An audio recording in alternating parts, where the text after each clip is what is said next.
payments breakdown. We want to look at different scenarios of breakdown of payments.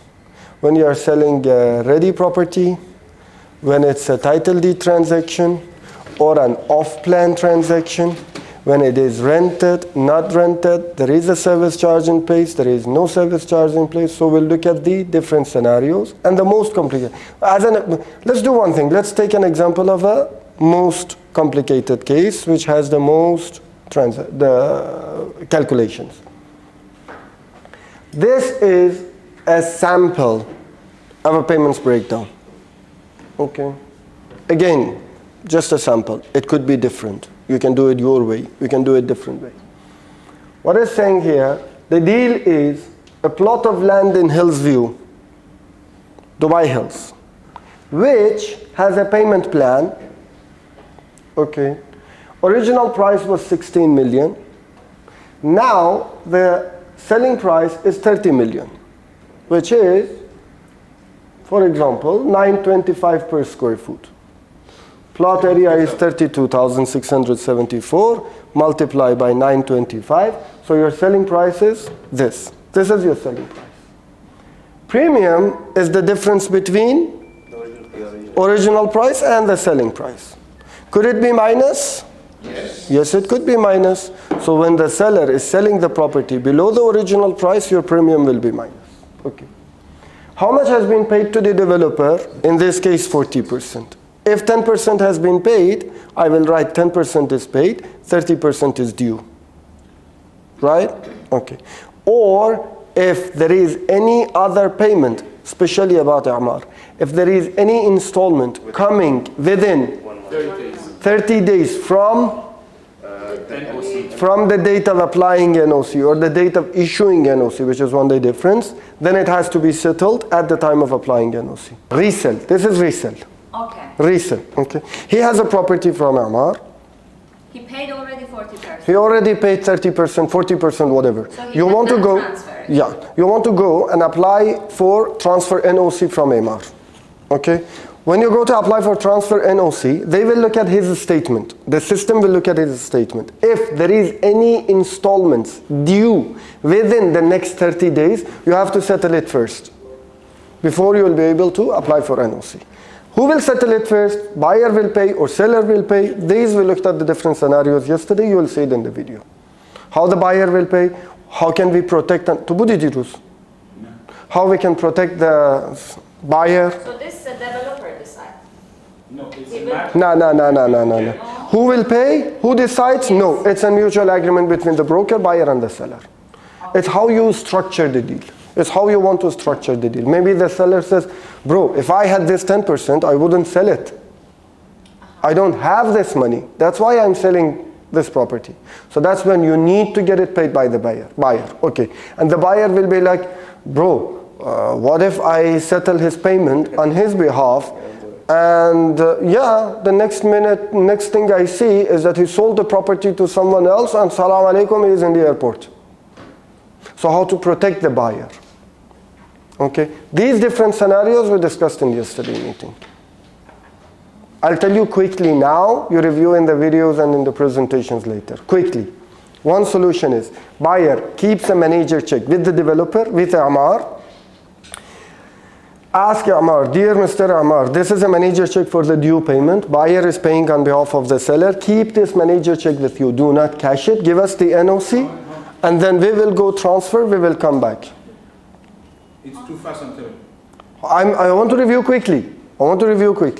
But Amar, this is the manager check. Buyer is giving you a manager check on behalf of the seller for the due payment. Okay. Give me the NOC. I will go do the transfer. Come back with the new uqood. You give me the new SPA because Amar should issue a new SPA. Now the previous buyer, the previous client is out of the picture.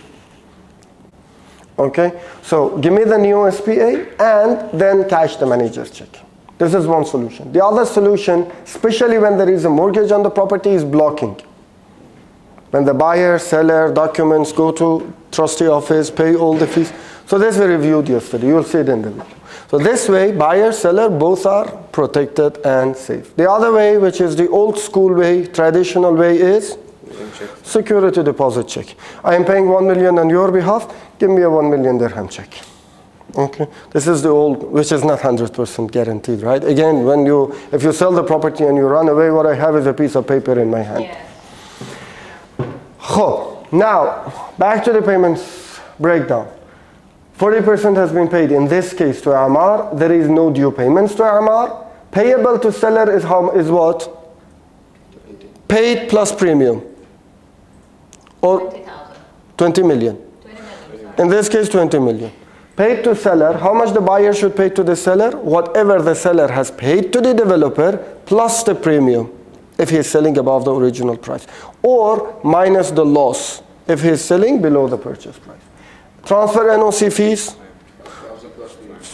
in this case, because it's not a title deed, 5,000 plus VAT. If it's a ready property, 1,500. So it could range between 500 to 5,000. Project by project, developer by developer, they have different policies. So the transfer NOCs ranges from 500 dirham to 5,000 dirham. Are developers allowed to charge more than 5,000 dirham for transfer NOC? As per RERA, no. Developers are not allowed to charge more than 5,000 dirham for the transfer NOC. And this is the maximum. When you are buying an off-plan property, when you are transferring an off-plan property from Amar, they will charge the maximum, 5,000 plus VAT, which makes it 5,250. 4% transfer fees plus 540 for the new Uqud fees. Registration trustee fees for Uqud is 5,000 plus VAT.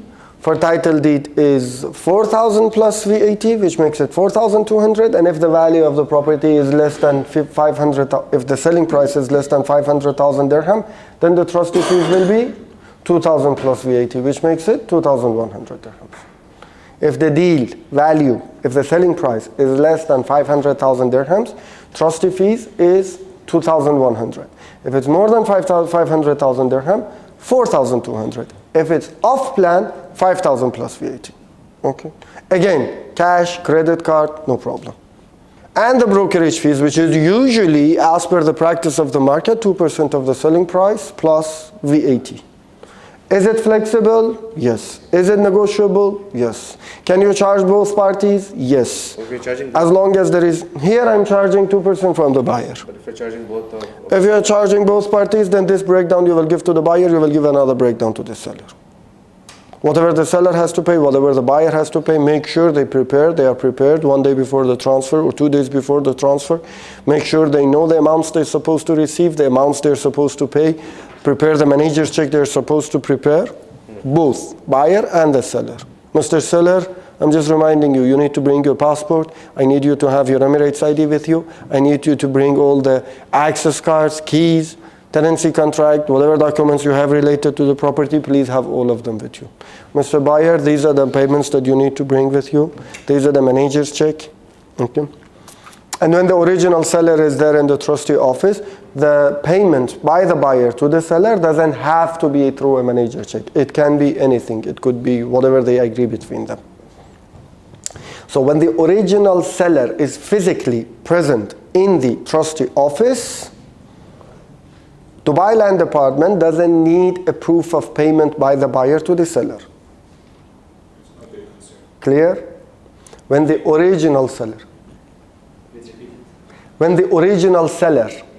the person who his name is in the title deed, is personally, physically available at the time of transfer in the trustee office, Dubai Land Department doesn't need to see any proof of payment by the buyer to the seller, if the original seller himself is there. But when the seller is represented by a power of attorney, Dubai Land Department needs to see the original manager's check in name of the original seller. Even if the power of attorney only, even if the power of attorney says that the power of attorney holder has the right to collect money on behalf of the seller, still Dubai Land Department needs to see an original manager's check prepared and provided in name of the original seller whose name is in the title deed. Can this manager check be provided by another account, another person on behalf of the buyer? Yeah. Anybody can issue a manager's check. She is the buyer, she doesn't have a bank account, she cannot get a manager's check.